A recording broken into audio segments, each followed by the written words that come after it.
About beginning of September 2022, I was driving to the property where the Ark used to be located, and I was thinking about the whole mess that had ensued. I heard in my spirit that I knew the words. I had read the Word, but I needed the truth. This was multifaceted, because I knew it wasn't just about the Bible, but Jonathan Kleck as well. As far as the Bible was concerned, the Lord has had me reading the New Testament since the day I was told to by Him, March 30th, 2022. That testimony is incredible itself, as it was the Lord beginning to warn, insulate, and protect us from Jonathan. So I knew the Lord was telling me, even though I had been reading the Word, I truly needed to learn to more fully understand the Word. At the same time, I was understanding that the Lord was telling me the only way to fight the conditioning that Jonathan was doing was to use his own contradictory statements against him. Furthermore, I was being urged by the Lord to seek the origin of Jonathan's doctrine. Initially, I thought I was being urged to do the transcripts of his videos again and show comparisons of his own statements where they contradict, etc. So I began to pick up where I left off. I awoke at 3:30 a.m. my time because I couldn't sleep. So I began. Mind you, I had mapped out what I was to do. Seek the origins of his doctrine and to seek videos out where he was in obvious contradiction with himself. I was tired, but I started to watch Gene Revell's newest video at the time, but I just couldn't do it. Mind you, I am not fond of Gene's approach at all. He can be as snarky and demeaning as John is, but I understand his purposes. I do not know him. I have never spoken to him. The only reason I watched Gene was here was somebody who could see right through Jonathan and wasn't afraid to call him out, with proof. At any rate, I went into the other room and found a couch to lay down on, pray, and get some sleep if that was possible. I was in a prayerful half-asleep state, and I can't consciously remember all that I was being shown, but I do know the Lord was there. I was asking questions, running through things, seeking answers, the truth. One thing I remember that is truly important was a vision. I was shown clouds and rain where I used to live in Oregon. What is impactful is in this vision I was shown rain clouds coming off the ocean, hitting the first mountain range, the coastal mountain range, and dumping rain before the clouds cleared the mountains. Then as they cleared, they settled into a large valley between the coastal range and the Cascade Mountain range. We lived at the foothills of the Cascade Mountains. Geographically speaking, both of the mountain ranges go north to south, and the clouds were coming off of the ocean from west to east. So the clouds were in the Willamette Valley between the mountain ranges. Then they moved eastward to the Cascade Mountain range, which is significantly higher than the coastal range. Once they hit the foothills of the Cascades, they dumped massive amounts of rain before moving higher and clearing the mountains and going to the eastern Oregon desert, where it rains very little. Later on, I will get back to this. After that, I remember that I was thinking about doctrine in my dream state. Then I heard very, very clearly over and over the key of David. I turned over to get more comfortable, to sink into a deeper sleep, but I was urged to get up, clearly urged to wake fully and go to the computer. You see, I had heard about the key of David many times, but never truly got what it meant. So I looked it up. What I found was the truth. The Lord was showing me the path of Jonathan's origins. I know this was the Lord who did this, as He has been with me throughout all of this. I found a direct link to his beginnings. I googled Key of David and found this article. In it you will find information about a man and a church called the Philadelphia Church of God. It speaks about the man named Gerald Flurry. So after I read the article, I looked up Gerald Flurry and the Philadelphia Church of God. Here's the wiki article I found about him. In it you will find many, many parallels to Jonathan. However, this man established his church in 1989, 13 years before Jonathan. The man says he is a prophet and that God speaks through him. In 1990, Flurry published and started distributing Malachi's message to the members of the WCG. He claims this book was delivered to him by a mighty angel and is the prophesied little book found in Revelation 10. He teaches his followers that is revelation from God. Jonathan claims he was given the unrolled scroll and talks about solving the mysteries of everything. Sound familiar? There are many more examples of eerie similarities, but I'm sure you will all see them once you read this article, particularly the section on Mystery of the Ages and Prophecies. There's plenty of information on this individual out there on the internet. Remember, he was around 13 years before Jonathan, and his claims are almost exactly the same as Jonathan's. Please explore this, as I know you all will find it both disturbing and enlightening. Now on to the core doctrine. The Acts of Peter. About 18 years ago, I attended a university in Spokane, Washington. It is a Jesuit university. I took a class back then called Introduction to the New Testament. In the class, I was introduced to a textbook by Bart Ehrman. It covered the Lost Gospels and other Christian writings. This is where I was first exposed to Nag Hammadi and the Dead Sea Scrolls. Back then I found them interesting and potentially factual. Contained within the codices are the Dead Sea Scrolls is Codex 6, which contains the Acts of Peter and the Apostles. This is not the same work, however. Upon further digging about Gnosticism, which I will get into shortly, I discovered that the Acts of Peter, which we are familiar with, has its roots as a Coptic document included in what's known as the Berlin Codex. Contained within the Berlin Codex are three other documents: the Gospel of Mary, the Apocryphon of John, and the Sophia of Jesus Christ. The Berlin Codex, also known as the Akhmim Codex, given the accession number Papyrus Berlinensis 8502, is a Coptic manuscript from the 5th century AD, unearthed in Akhmim, Egypt. In Cairo in January 1896, Karl Reinhardt bought the codex, which had been recently discovered wrapped in feathers in a niche in a wall at a Christian burial site.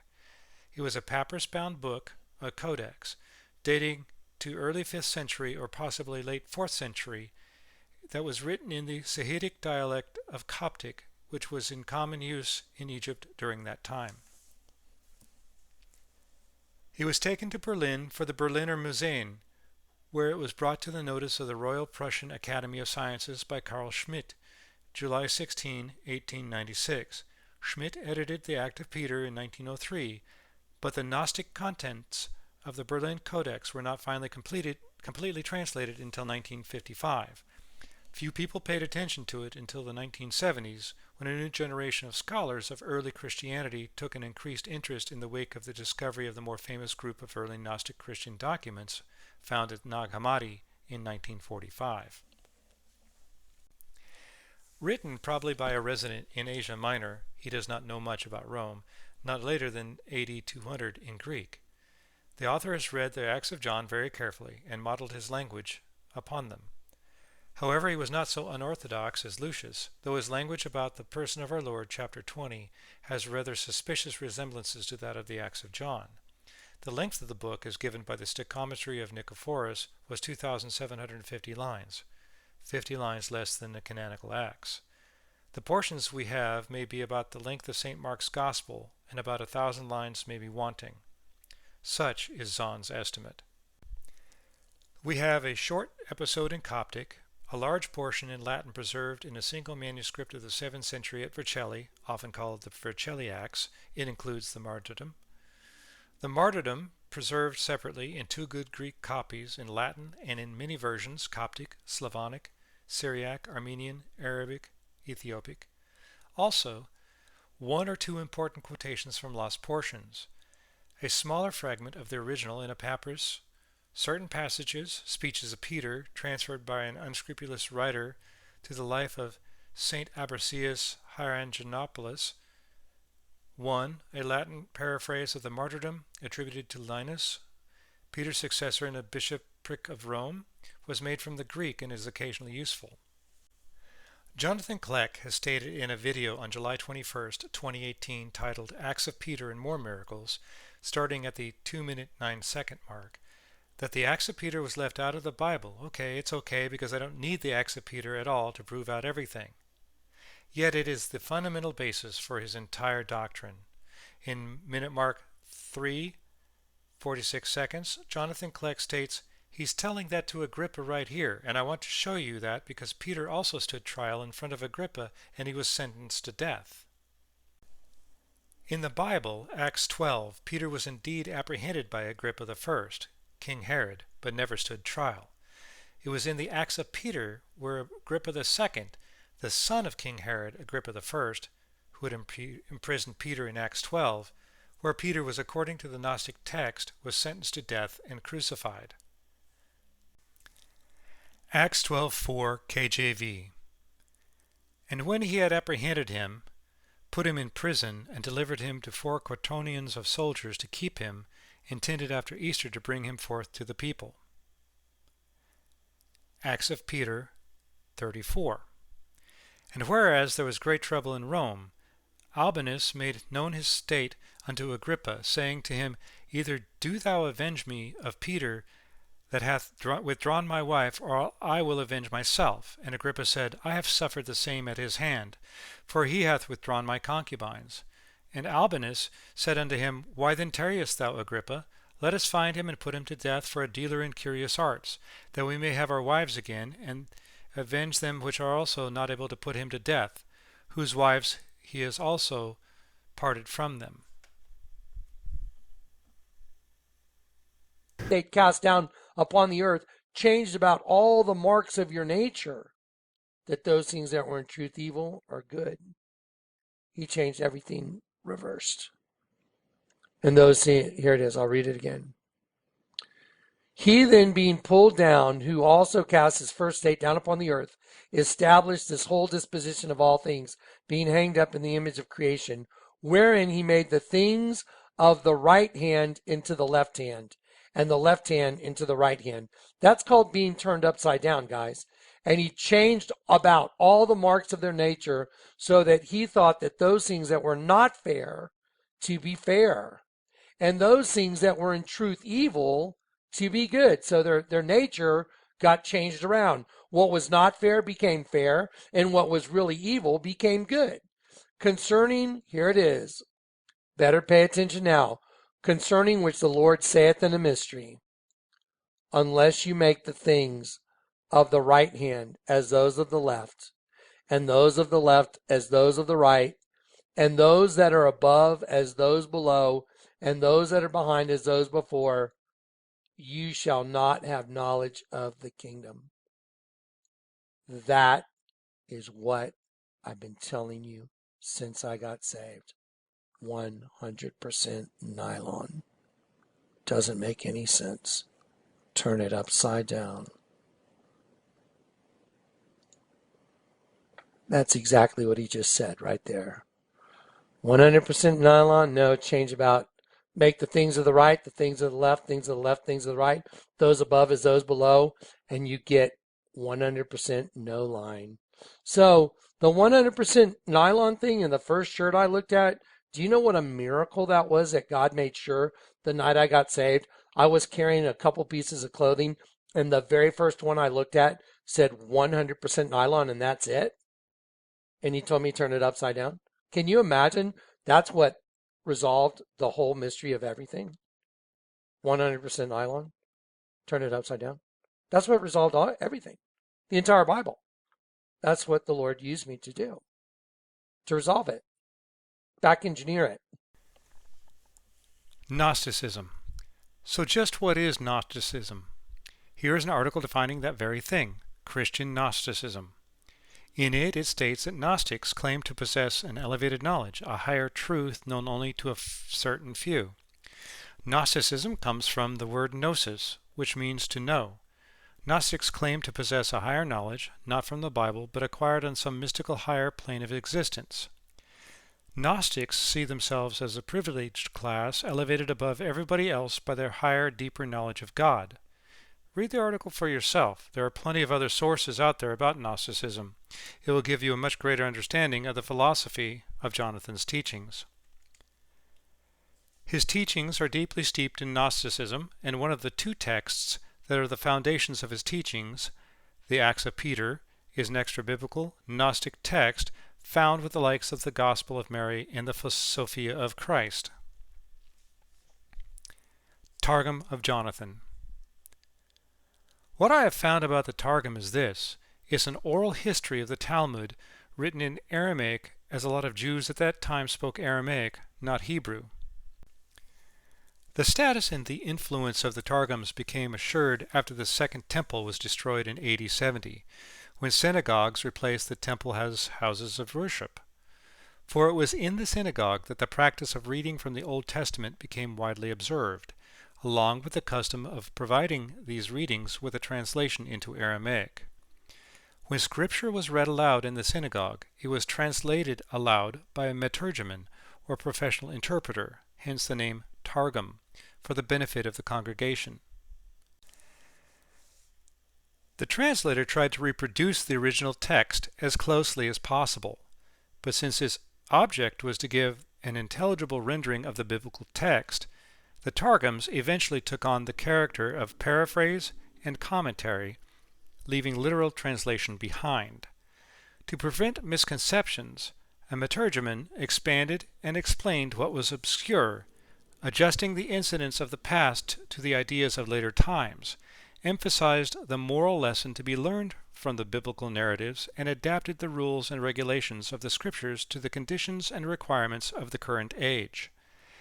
The method by which the text was thus utilized as a vehicle for conveying homiletic discourses, traditional sayings, legends, and allegories is abundantly illustrated by the later Targums as opposed to the more literal translations of the earlier Targums. Though written, Targums gradually came into being. It was a living tradition of oral translation and exposition that was recognized as authoritative throughout the Talmudic period of the early centuries of the Christian era. The official recognition of the written Targum, and therefore the final fixing of its text, belongs to the post-Talmudic period in the 5th century AD. The best known, most literal, and possibly the earliest Targum is the Targum of Onkelos on the Pentateuch, which appeared in its final revision in the 3rd century AD. Other Targums include the Targum of Pseudo-Jonathan, the Samaritan Targum, and the Targum of Jonathan ben Uziel. It was written down and finalized much later than I thought. Specifically, the Targum of Jonathan ben Uziel was written down in the 3rd century AD. Linguistic analysis.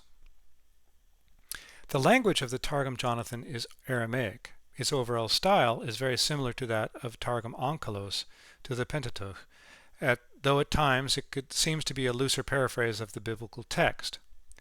It is the result of a single redaction. Like Targum Onkelos, it gained general recognition in Babylonia in the 3rd century, and from the Babylonian academies it was carried through the diaspora. It originated, however, in the land of Israel, and was then adapted to the vernacular of Babylonia so that it contains the same linguistic peculiarities as the Targum Onkelos, including sporadic instances of Persian words. In cases where the land of Israel and Babylonian texts differ, this Targum follows the latter. Although Targum Jonathan was composed in antiquity, probably in the 2nd century CE, it is now known from medieval manuscripts, which may contain many textual variants. The earliest attestation appears as citations of Jeremiah 2:1-2 and Ezekiel 21:23 on an Aramaic incantation bowl found in Nippur, Babylonia. My point being is this is a text that has been paraphrased and altered to explain what was obscure, adjusted the incidents of the past to the ideas of later times, emphasized the moral lessons to be learned from biblical narratives, and adapted the rules and regulations of the scriptures to the conditions and requirements of the current age. This is the other text Jonathan is basing his ministry on.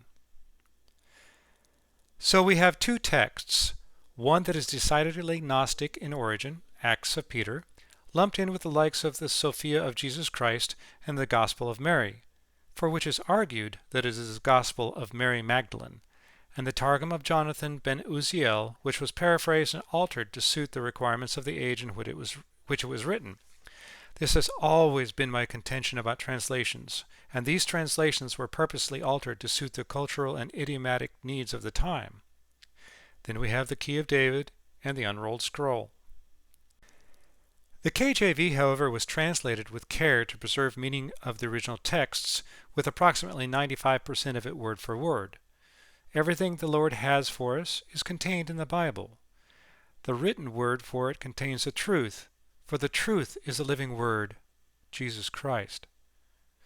The first page on my search for the answer to what the key of David was says this for its conclusion. I truly believe that there is no better way to put it. Paul told Timothy to avoid myths and endless genealogies. These promote controversies rather than God's work, which is by faith. 1 Timothy 1:4. There is no special knowledge beyond the gospel itself that will aid salvation. Any claim beyond faith in the work of Jesus tears out the heart of the good news, that the just will live by faith. Romans 1:17. There is no great vision, special knowledge, or Jewish lineage needed. Only faith in Christ. Now back to my vision. It is the first that I ever had, but the Lord had impressed on me the profound truth contained within it. I had two personal interpretations of the vision. The first being the lies that Jonathan has said about us, among other lies he has said. The lies of the rain and the clouds are the truth. Each mountain range is the tremendous obstacles in our path. The fire we have to walk, so to speak. Once we are through the fire, past the obstacles, and we have separated the lies from the truth, we're able to clear that obstacle and move forward. Then I realized it is much bigger than that. Actually, the rain represents our burdens, the burdens of life. Doubt, fear, focusing on the things that do not matter and distract us, anger, bitterness, etc. This is what the Lord was telling me. The Lord is the only thing that matters. When you reach obstacles, release your burden, give it to the Lord, and He will lift you higher. Nothing else matters. So the confusion of Jonathan's teachings, which are steeped in Gnosticism and have the basis on a ministry that had existed 13 years before his conversion, is a burden. A burden that the Lord is saying, let go of, because none of that matters. What matters is what is the written word found in the Bible. Everything we need is contained within it, nothing else. The Lord does not hide the truth from us. He gave His only Son, the truth, to show us the way. Peace be always with you. Jim.